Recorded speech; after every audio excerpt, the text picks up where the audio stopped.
Bonjour tout le monde, bon matin. Content de vous retrouver en ce beau jeudi. J'ai une nouvelle tragique pour vous. Ce sera mon dernier point de presse avec vous avant une grande pause de 3 mois. Je vous offre toutes mes condoléances. Vous n'aurez plus le plaisir, voire le privilège de vous entretenir avec moi pour les 3 prochains mois. Non, plus sérieusement, c'est ça, les choses se bousculent un peu, donc je serai absent demain. Mon congé va commencer un peu plus tôt que prévu, pour d'excellentes raisons, ne vous inquiétez pas. Alors, on profite donc à Québec solidaire de cette journée de ma dernière journée au Parlement pour lancer une campagne publicitaire. Une campagne publicitaire qui vise à s'assurer que François Legault n'oublie pas la question de l'insécurité alimentaire chez les enfants pendant ma pause parentale de 3 mois. Si je lui ai pas dit 50 fois, je lui ai pas dit une fois à François Legault depuis le début de l'automne, il y a un enfant sur 5 qui a faim dans les écoles du Québec. C'est une situation qui est inacceptable dans une société comme le Québec. On a les moyens de nourrir tous nos enfants dans nos écoles. Et cette campagne de publicité, donc, va être déployée dès les prochains jours. L'objectif, c'est de rafraîchir continuellement la mémoire de François Legault dans les prochaines semaines pour s'assurer que la question de l'insécurité alimentaire continue de faire partie du débat public. Moi, je m'attendais dans la mise à jour économique à ce qu'il y ait quelque chose, à ce qu'il y ait un petit geste, un petit montant, qui est au moins un signal qu'au gouvernement de la CAQ, on a compris que la crise d'insécurité alimentaire chez les enfants ne peut plus durer et qu'il faut faire quelque chose pour que nos enfants arrêtent d'avoir faim dans nos classes.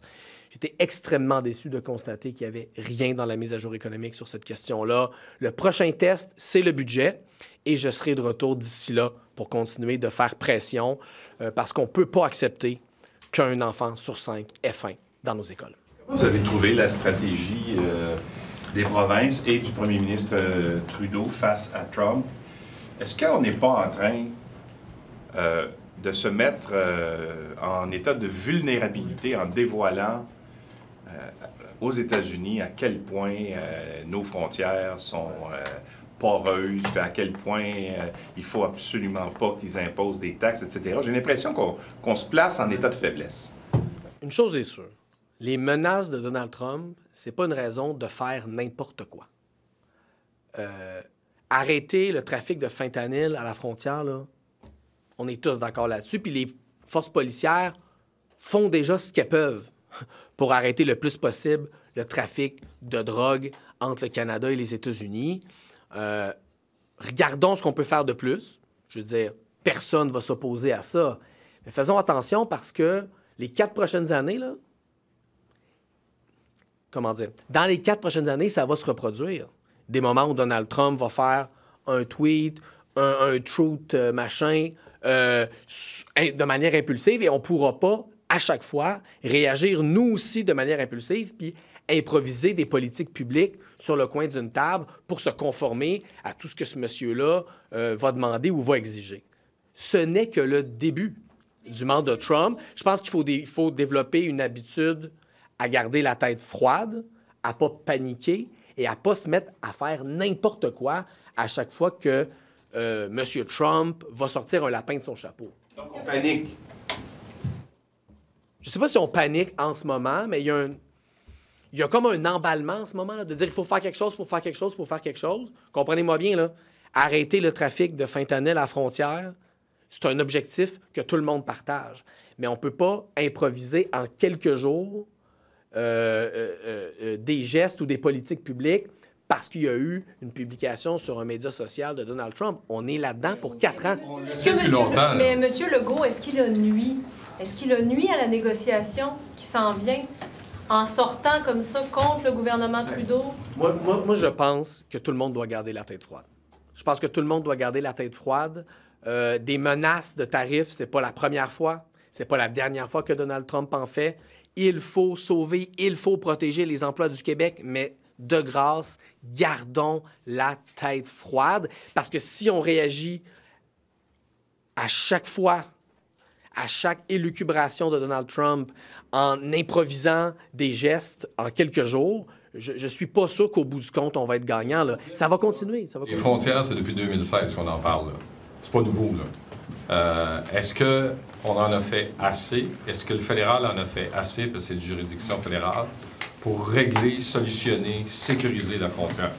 Nous, en matière, par exemple, là, de lutte au crime organisé, de lutte au réseau de passeurs, de lutte au commerce de drogue transfrontalier, on a toujours dit qu'il fallait en faire davantage, que c'est par là que passait la lutte à la violence armée à Montréal, par exemple, mais aussi aux overdoses de drogue qui se multiplient au Québec. Donc, bien sûr qu'on peut en faire plus, mais ce sont des enjeux complexes, là. Les policiers, en ce moment, là, ils font ce qu'ils peuvent avec les ressources qu'ils ont. S'il faut leur donner plus de ressources, nous, on n'est pas fermés. La GRC dit qu'ils n'ont pas assez de monde. S'il faut rajouter des ressources pour lutter contre les réseaux criminels, on est en faveur de faire ça. Je fais juste une espèce de mise en garde à l'effet que c'est des enjeux qui sont complexes. Il y a toute la question de, par exemple, certains territoires autochtones qui sont juxtaposés à la frontière canado-américaine. Donc, ça implique de collaborer avec eux aussi, de collaborer avec le gouvernement américain, les autorités des premiers peuples, le gouvernement québécois, les services de police municipaux. Je veux dire que c'est des enjeux complexes et on ne peut pas improviser une réponse en quelques jours, tout simplement en disant il faut montrer à M. Trump qu'on fait quelque chose. Il faut prendre le temps de faire les bonnes choses dans le bon ordre puis de prendre des moyens qui vont donner des résultats. Est-ce que ce ne serait pas le moment actuellement pour le premier ministre ou la ministre des Relations internationales d'aller faire un tour aux États-Unis chez les gouverneurs qui sont frontaliers, aller faire un peu de lobbying auprès des élus qui soient républicains ou démocrates? On a des délégations du Québec aux États-Unis. Moi, je comprends que ces gens-là sont déjà en train de travailler. S'il faut ajouter des représentations, nous, on n'est absolument pas fermés à ça. Il y a beaucoup de gens aux États-Unis qui sont eux aussi complètement contre les tarifs de M. Trump. Donc, s'il faut créer des alliances, créons-les. Ouais. Est-ce que vous êtes d'accord avec la position de l'association facultaire de l'UQAM qui réclame que Mme Marois ne soit pas chancelière à cause de ses positions xénophobes et racistes via la Charte des valeurs? Quelle association, ça? L'association facultaire de l'UQAM. Il y en a plusieurs. Bref, ça pour dire, moi, j'ai pas connaissance de... Sur le fond, vous, est-ce Non, que... mais je pense pas que Paul Marois est quoi, xénophobe? Non, je pense pas ça. OK. Puis vous n'avez pas de problème avec sa nomination comme chancelière de l'UQAM? Non. Pourquoi on parle de ça? Oh, ça nous a été signalé tout à l'heure. Ouais, c'est ça. Xavier Plamondon a dit ce matin que c'était un exemple de... Vous pensez qu'il est obsédé par ça? Ça vire à l'obsession. Moi, je lis pas ça, là, les publications d'associations obscures de l'UQAM.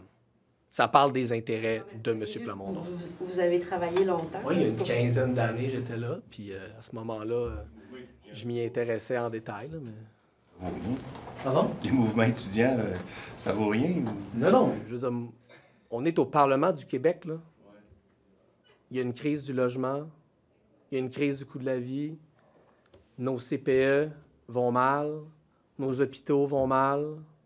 Il y a un enfant sur 5 qui a faim, mais là, on parle de l'association facultaire qui a dit quelque part, je veux dire, ça me flabbergaste, moi, qu'on passe, vous et moi, notre temps en 2024 au Québec, avec tous les problèmes de société qu'on a à gérer, puis on a une responsabilité collective de trouver des solutions face aux défis du Québec, puis on parle d'une affaire qu'a dit une asso de l'UQAM. Ça me... Qu'on en soit rendu là, ça me flabbergaste. Venant de votre bouche, là, de dire, par exemple, je lis pas ça, moi, les publications des associations étudiantes. Juste à l'UQAM, il y en a 25 des compte tenu de votre passé, M. Nadeau-Dubois. L'association facultaire, ça a l'air d'être une grosse association. Non, mais il y a la faculté des sciences humaines, la faculté des arts, la faculté des communications. Il y en a plusieurs des assos facultaires à l'UQAM. Je me rappelle de mes acronymes un peu. Oui. Non, mais ce que je veux dire, c'est que moi, personnellement, moi, comme législateur, là, puis comme porte-parole de Québec solidaire, là, ma priorité, là, c'est trouver des solutions pour que les Québécois et les Québécoises y vivent mieux. Il y a un enfant sur 5 qui a faim dans nos écoles. Les listes de chirurgie n'arrêtent plus de monter. On est en train de privatiser notre système de santé. Il y a une crise du logement, puis on passe notre temps, nous, ici, à parler de ça. Ça me renverse. Ça me renverse. Puis M. Plamondon, de toute évidence, lui, ça l'intéresse beaucoup, beaucoup. Moi, je vous confesse, ça m'intéresse assez peu les publication d'une asso étudiante à l'UQAM. Ça ne m'intéresse pas beaucoup. Après ça, si vous me demandez si je pense que Pauline Marois est xénophobe, la réponse est non. Il y a le programme d'adaptation des domiciles pour personnes handicapées qui est à sec. Donc, c'est suspendu minimum jusqu'au prochain budget. Qu'est-ce que ces gens-là, mettons, doivent faire maintenant? Est-ce que c'est la rigueur budgétaire de la CAQ qui cause ça? C'est un autre signe précurseur de l'austérité caquiste. On parle des plus vulnérables. C'est souvent les plus vulnérables qui font les frais des moments d'austérité, des moments de restriction budgétaire. C'est ça qui commence à se mettre en place au Québec. Il faut absolument renflouer ce programme-là avant le prochain budget. De toute façon, comme société, ça va nous coûter beaucoup plus cher indirectement de s'occuper de ces gens-là que d'investir pour qu'ils puissent vivre à domicile dans la dignité. Bien sûr. D'esprit. Là, je sais que vous allez vivre un moment en famille, ça va être génial, mais c'est difficile de faire fi de ça, là, mais juste politique, là, si vous prenez votre partie de cerveau, dans quel état d'esprit est-ce que vous en allez pour la période de 3 mois, M. Nadeau-Dubois, après la tempête Boissy? C'est quoi votre état d'esprit? D'abord, c'est l'occasion pour moi de vivre quelque chose que j'avais pas vécu lors de la naissance de ma première fille. Là, j'ai l'occasion de vivre ce que la majorité des pères de ma génération vivent. Là, un vrai moment où on accueille un nouvel enfant, puis un moment aussi où on est là pour épauler notre conjointe, notre blonde dans ces moments-là. Ça, je suis content de prendre ce temps-là puis de me donner cette permission-là malgré les responsabilités qui sont les miennes. Moi, politiquement, c'est un temps d'arrêt qui va me faire du bien. C'est un temps d'arrêt qui va me permettre de réfléchir à ce qu'on a à faire d'ici 2026 pour revenir plus fort. Vous prenez un pas de recul par rapport à la politique? Je pense que le pas de recul va s'imposer à moi. Pour l'avenir, ou... Est-ce que je vais prendre un pas de recul? La réponse est oui. Là. Moi, j'ai l'intention de prendre une vraie pause. Bien sûr, puisqu'on n'a pas de vrai congé parental, moi, je vais rester quand même titulaire de toutes mes fonctions. Je vais devoir inévitablement sortir de mon congé à quelques reprises, ne serait-ce que pour des raisons administratives, mais s'il y avait aussi des événements d'une telle ampleur que ça justifie que je sorte de mon congé au jour d'aujourd'hui, comme on dit, je ne peux pas comme l'exclure. Il ne faut jamais dire jamais. Mais oui, ça va être un moment de recul pour moi. Ça a été une année qui a été haute en couleurs. C'est une année qui a été éprouvante pour moi. Puis ça va me faire du bien. Et puis, je vais en profiter à fond. What do you think of, I know it's your last point press.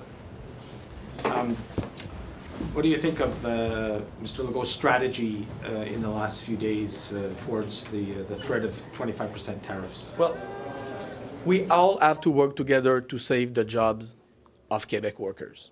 That's the first thing I want to say. But that being said, let's stay cool-headed here. It's not because Mr. Trump is throwing threats all around that we need to improvise and that we need to do things just to look like we're doing something. You know, we need to have a coordinated and well-thought response. We're in this for 4 years. It's not the first time, it's not the last time that Mr. Trump will throw things around saying that he's going to do this and that, and we need to live in that new reality. And we cannot panic each time Mr. Trump is doing a tweet or a truth post, I don't know, truth social post, saying that he will do this and that. It's going to be a very long 4 years if we do that.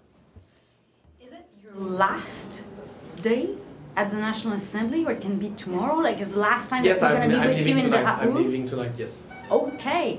So how do you, can I ask you how you saw like your 2024 year? It was difficult for you.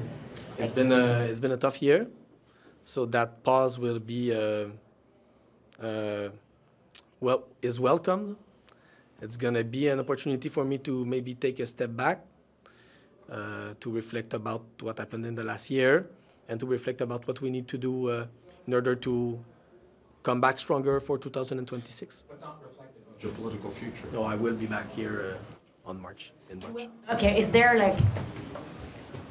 a lesson that you learned with Catherine Dorian's book, Émilie Lesartes? So is there like something you learned specifically in 2024?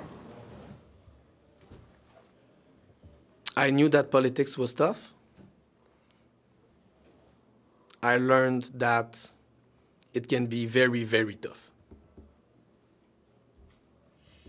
And before you go for a few months, is there something you really want MNAs here to concentrate on?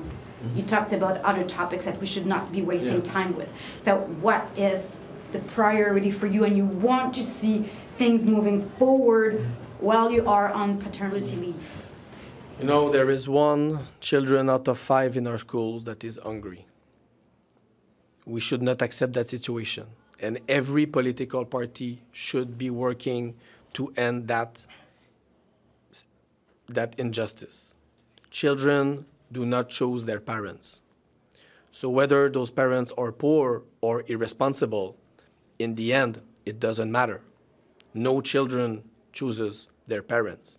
So that means that as a society, we have a responsibility to not let those children see their future broken by the fact that they are hungry. You know, we can invest to have beautiful schools. We can invest to have the best teachers. We can invest to have the best educative program. But if children have an empty stomach, they will never learn anything. Their future will be broken. So that's why we need to do what a big number of countries around the world are doing. We need to feed our children in our schools. That would be the greatest gift to the next generation. And that would be, I think, something we should be proud of as a generation of leaders, to say that we have created the first generation in the history of Quebec. That's quite something, to never be hungry on the school bench. That's something we could be proud of as a generation of leaders. Merci beaucoup. Bonne fin de journée.